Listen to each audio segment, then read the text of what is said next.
And welcome back to Hannity. My next guest, a great one, Mark Levin, went on an epic rant last week over Jon Stewart's criticism of Israeli airstrikes in Gaza.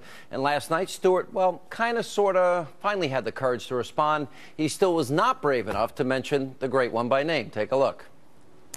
We'll start tonight in the Middle East, where Israel... What? Israel isn't supposed to defend itself? Oh, yeah, if Mexico bombed Texas, will we exercise restraint? What other countries held to the same standard as Israel? People that want to destroy her terrorists? What is the matter with you? It's the only democracy in the Middle East, you claim!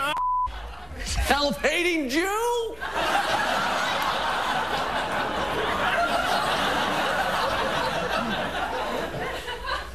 That was weird.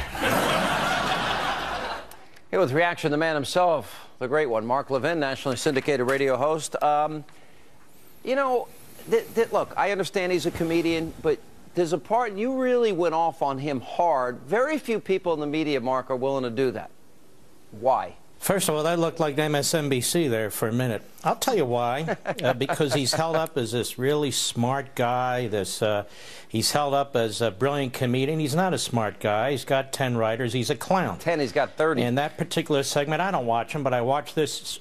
Well, I watched this segment on the internet, and the disinformation and the propaganda he was putting out in the form of jokes was outrageous. And I would just tell Mr. Stewart that it really doesn't take a lot of courage to criticize Israel and trash Israel. It's done all the time.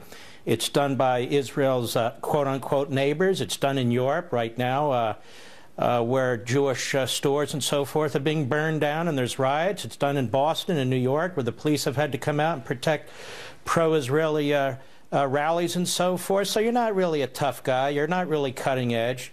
And the fact of the matter, Mr. Stewart, is that if Hamas had the weaponry that Israel had, nuclear weapons and other weapons, Israel would cease to exist.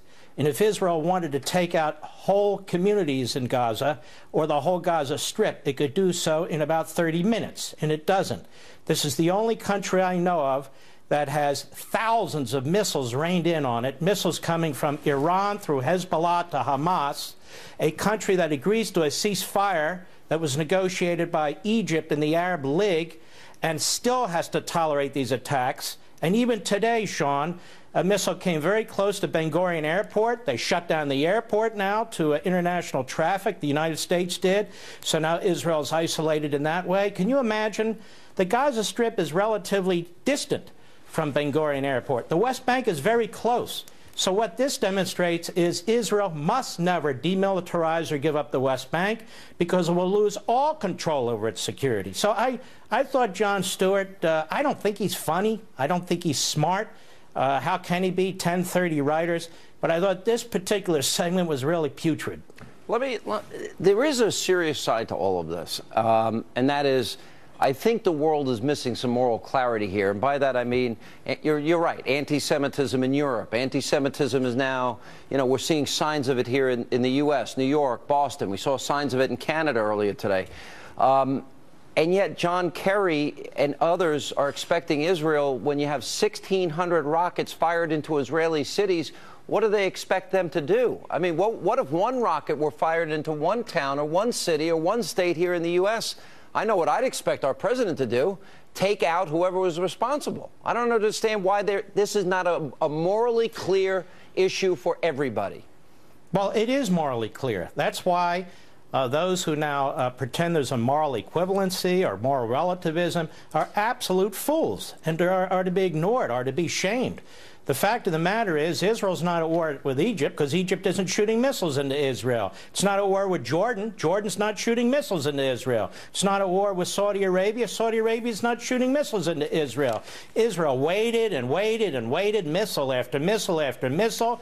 And even after this ceasefire, it agreed to it, and then it warned Hamas, you continue this, you could see we're building up our ground troops.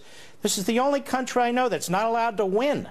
If they don't wipe out Hamas and the Hamas missile sites, it's never going to end. And I would like to educate Jon Stewart and his clapping seal studio audience to let them know Hamas is an offshoot of the Muslim Brotherhood.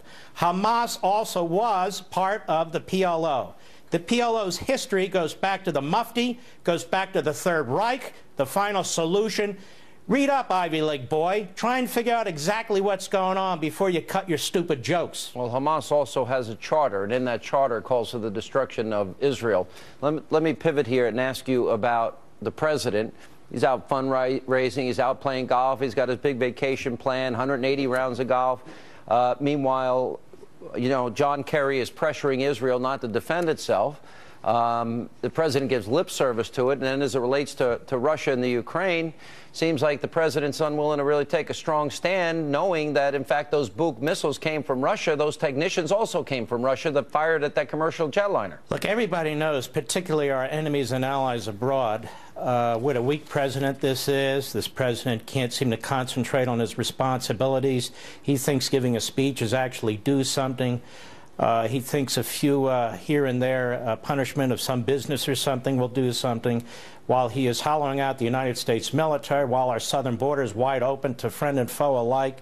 This man is a disgrace. He's shameless. He'll be going off to Martha's Vineyard, where I understand they're not sending illegal aliens, as a matter of fact.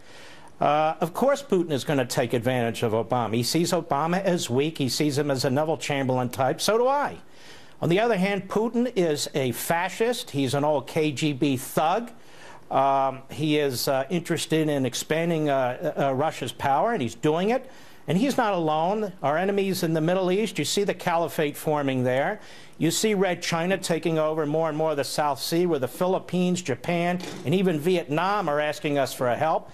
When our enemies see weakness, they move. And when our allies see weakness, they fear what's going on in the world. These are very, very perilous times with an ideological, incompetent, unfocused president. All right, Mark Levin, great.